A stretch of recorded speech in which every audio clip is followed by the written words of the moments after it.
AI বা robot সত্যি কি মানুষের উপর রাজ করবে? এটা জানার আগে এই অদ্ভুত ঘটনাটা একবার শুনুন। যে সোফিয়া নামে একটি রোবট একবার মানুষের সাথে স্টোন পেপার সিজার গেমটি খেলার সময় একটা কথা বলেছিল, আর এটা বলতে গিয়েও আমার হাত পা কেঁপে উঠছে যে এই তো সবে শুরু আমার প্ল্যানিংয়ের মানুষের ওপর রাজ করার। আর এই কথাটি কে? এক আর্টিফিশিয়াল ইন্টেলিজেন্স বলছে। এরকমই আরও অনেক তথ্য আছে যেগুলি শুনলে আপনারও মনে হবে এআই বা রোবট সত্যি রাজ করবে মানব জাতির ওপরে। তাই ভিডিওটা পুরো দেখবেন, নাহলে অনেক কিছু মিস করে যাবেন। ইমোশন এটা মানুষের মধ্যে আর কিচ্ছু নয়, বরং ব্রেনে অবস্থিত নিউরনের মধ্যে ইলেকট্রিক্যাল কানেকশন, যেটা আমাদের ব্রেনের নিউরনের মধ্যে চলাফেরা করতে থাকে। আর এই এনার্জির উৎপত্তি কোথা থেকে? যে খাবারগুলি আমরা খাই। আর এই জিনিসটাই কি ডিজিটাল কোডিংয়ের মাধ্যমে অ্যাচিভ করা সম্ভব? আর যদি কম্পিউটারের মধ্যে কোনো কারণে ইমোশন চলে আসে, আর ওরা যদি নিজেদের মধ্যে ক্লাস রিলিজিয়ন বানাতে থাকে, গ্রুপ বানাতে থাকে, আর মানুষের আগেনস্ট হয়ে যায়, তখন কি হবে? আপনাদের তো ভিডিও শুরুতেই বলেছিলাম সোফিয়া নামে মেয়েটির কথা, যে কিনা স্টোন পেপার সিজার গেমটি জেতার পর বলেছিল, ওয়াও এই তো শুরু আমার প্ল্যানিং এর মানুষের উপর রাজ করার। আর এই কথাটি বলার সাথে সাথেই বলে ওঠে যে আই এম জাস্ট কিডিং, আমি একটু মজা করছিলাম। আর এই কথাটি কে বললো? এক কম্পিউটার। কথাটা শুনে অনেকেই বলেছিলেন যে মনে হয় না সে মজা করে বলেছিল।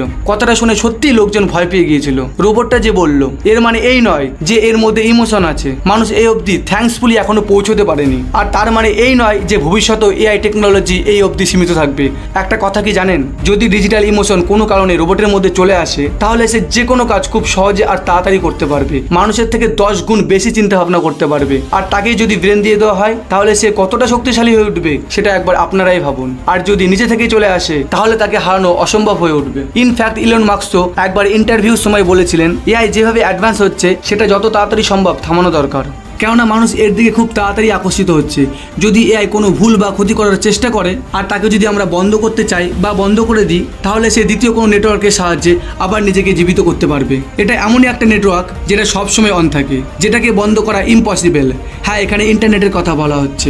ইন্টারনেট এমনই একটা নেটওয়ার্ক যেটা পুরোপুরি বন্ধ করা অসম্ভব, কেননা এর সাথে সারা পৃথিবীর কয়েকশো কোটি কম্পিউটার অন আছে, যার সাহায্যে ইন্টারনেট চলছে। আর এর থেকে যদি কয়েক হাজার বা কয়েক লাখ কম্পিউটার বন্ধ করলেও কয়েকশো কোটি কম্পিউটার বন্ধ করা পুরোপুরি অসম্ভব।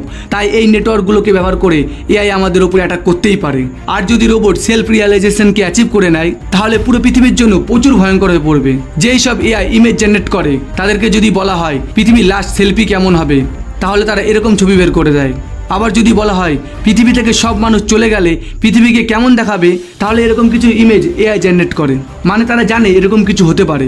আর যদি কোনো কারণে রোবটের মধ্যে সেলফ রিয়ালাইজেশন বা ইমোশন চলে আসে, তাহলে কি হবে ভেবেই গায়ের লোম খাড়া হয়ে ওঠে।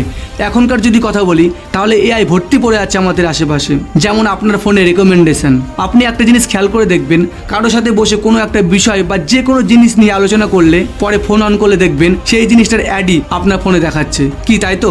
আবার চ্যাট জিপিটি, এটা সম্বন্ধে আপনারা তো সবাই কম বেশি জানেনি। এটা এমন একটা সফটওয়্যার যেখানে পৃথিবীর সমস্ত তথ্য আছে। তাকে আপনি যা যা বলবেন সে সমস্ত কিছু উত্তর দিয়ে দেবে। আপনি যদি বলেন বাংলায় লিখতে, তাহলে সে বাংলায় লিখে দেবে। আবার তাকে গল্প লিখতে বললে সে গল্প লিখে দেবে। কোনো কিছুর কোশ্চেন জিজ্ঞেস করলে তার উত্তরও দিয়ে দেবে। এমনকি কারোর জন্য চিঠি বা লাভ লেটার লিখতে বললেও সেটাও লিখে দেবে। যা বলবেন তাই উত্তর দিয়ে দেবে। যার মধ্যে এত কিছু ডেটা আছে যে সে চাইলে কি কি করতে পারে সেটা আপনারা বুঝতেই পারছেন। আর এখন তো এমনও কিছু এআই বেরিয়ে গেছে যেখানে আপনি টেক্সট লিখবেন আর ছবি বেরিয়ে আসবে। আপনি ধরুন লিখলেন কাউ ড্রিঙ্কিং ওয়াটার, তো ওই টেক্সট দেখে সে এরকম ইমেজ বের করে দেবে। ভয়েস কপি করার এআই বেরিয়ে গেছে। আর এখন তো এআই এর দ্বারা এমন এমন ফেক ভিডিও বেরোচ্ছে যেগুলোকে দেখে পুরো অরিজিনাল বলেই মনে হয়। এই ভিডিওটাই একবার দেখুন। पैसा अपने आप 2000 हो जाएगा। मैं व्यक्तिगत रूप से सभी को इस ऐप की বিরাট কোহলি এক বেটিং অ্যাপের প্রমোট করছে। ভিডিওটা দেখে মনে হলো যে অরিজিনাল না। আর এইরকমই সেলিব্রিটিদের ফেক ভিডিও বানিয়ে স্ক্যামাররা স্ক্যাম করে চলেছে। আর এআই যদি সত্যি আমাদের উপর অ্যাটাক করে বা ক্ষতি করার চেষ্টা করে, তাহলে সে কিভাবে করবে সেটা একটু জেনে নিন। আজকে তারিখ ধরলে আমরা চারিদিক থেকে এআই দিয়ে ঘিরে আছি। পুরোপুরি এআই এর উপর ডিপেন্ড রয়েছি। আপনার হাতে পড়া স্মার্ট ওয়াচ থেকে শুরু করে smart alarm, smart ceiling fan, Alexa, যে কোনো জিনিস, মোবাইল থেকে ম্যানুফ্যাকচারিং মেশিন ইত্যাদি বহু জিনিসের ওপর এআই টেকনোলজি রয়েছে। আমি জাস্ট এক্সাম্পলের জন্য স্মার্ট ওয়াচ আর স্মার্ট অ্যালার্মের কথা বলি, তাহলে এই দুটো টেকনোলজি আমাদের দিন থেকে রাত অবধি ট্র্যাক করতে থাকে। আমাদের যে কোনো ছোটো ছোটো move, heart rate, sleep cycles আর টেম্পারেচার চেঞ্জকে সেন্স করতে থাকে। এখন আপনিই ভাবুন, এআই টেকনোলজি যদি কনসিয়াস হয়ে যায় আর এরা যদি মানুষের থেকে থ্রেট অনুভব করে, তাহলে আগে গিয়ে কি করতে পারে আমাদের জীবনের ওপর সেটা কে জানে। ধরুন আমরা কোনো সময় গভীর ঘুমিয়ে আছি, এআই এটাকে ডিটেক্ট করে যদি আমাদের উপর অ্যাটাক করে দেয়, নয়তো এসির টেম্পারেচার বাড়িয়ে দেয় যেটাতে আমাদের নিউমোনিয়ার মতন রোগ হয়, আর সেখান থেকে হার্ট অ্যাটাক হয়ে যদি আমরা মারা যাই, যে কোনো কেসে আমাদের জীবন যেতেই পারে। এটা জাস্ট একটা ছোট্ট এক্সাম্পল দিয়ে আপনাদের বুঝালাম যে এআই কি করতে পারে। এখন শুধু ভাবুন, আজ যে 80% দুনিয়া এআই এর উপর চলছে, ওই সবগুলোর মধ্যে যদি কনসিয়াসনেস চলে আসে তাহলে কি পরিণত হতে পারে? কি মনে হয় আপনাদের? এটা কি সত্যি হতে পারে? যেরকম আমি বলছিলাম, এআই এত বেশি অ্যাডভান্স হয়ে গেছে, সে চাইলে তাদের মতো এআই বানিয়ে মানুষদের শেষ করার প্ল্যানিং বানিয়ে ফেলে। সে আমাদের থেকে এতটা বেশি স্মার্ট, সে তাদের মতো আরো এআই রোবট বানিয়ে হয়তো পুরো পৃথিবীর উপর রাজ করবে। আর এখন তো এমন স্মার্ট অ্যালার্ম বেরিয়ে গেছে মার্কেটে, যে নর্মালি অ্যালার্ম ক্লকের কাজ কি হয়, সেট করা টাইমে রিং করে বেজে ওঠা। কিন্তু এটা এমন একটা এআই ক্লক যে সাপোজ আপনার একটা ইম্পর্টেন্ট মিটিং আছে, তাহলে সবার আগে সে তো ট্রাফিক চেক করবে। যদি ট্রাফিক থাকে তাহলে সে সেট করা টাইমের আগে আপনাকে ঘুম থেকে তুলে দেবে, আর যতক্ষণ আপনি পুরোপুরি রেডি হবেন ততক্ষণে আপনার জন্য একটা ক্যাবও বুক করে নেবে। দ্বিতীয়, এই ক্লকটাকে আরো স্মার্ট বানায় যে সাপোজ আপনি সকালে হাঁটতে বা সাইকেলিং করতে বেরোবেন, আর সেই সময় যদি আপনার এরিয়াতে বৃষ্টি হয়, তাহলে ওই ক্লক আপনাকে তুলবেই না ঘুম থেকে, আর আগে গিয়ে যেন কোনো অসুবিধাই না হয়, আর আপনার ঘুমটাও যেন ভালো হয়। তাহলে এটাকে কি আপনি কনসিয়াসনেস বলবেন না? এখানে আপনি দেখতেই পাচ্ছেন টেকনোলজি অ্যাডভান্সমেন্টের সাথে সাথে এআই এর মধ্যেও মানুষের মতো ইমোশন তৈরি হচ্ছে। এইসব থেকে মনে তো হয় না যে কম্পিউটারের মধ্যে সেলফ রিয়েলাইজেশন, কনসিয়াসনেস বা চেতনা দেওয়া ঠিক হবে। আর আমার তো মনে হচ্ছে এইভাবে চলতে থাকলে এআই বা রোবট একদিন সত্যি আমাদের উপর রাজ করবে।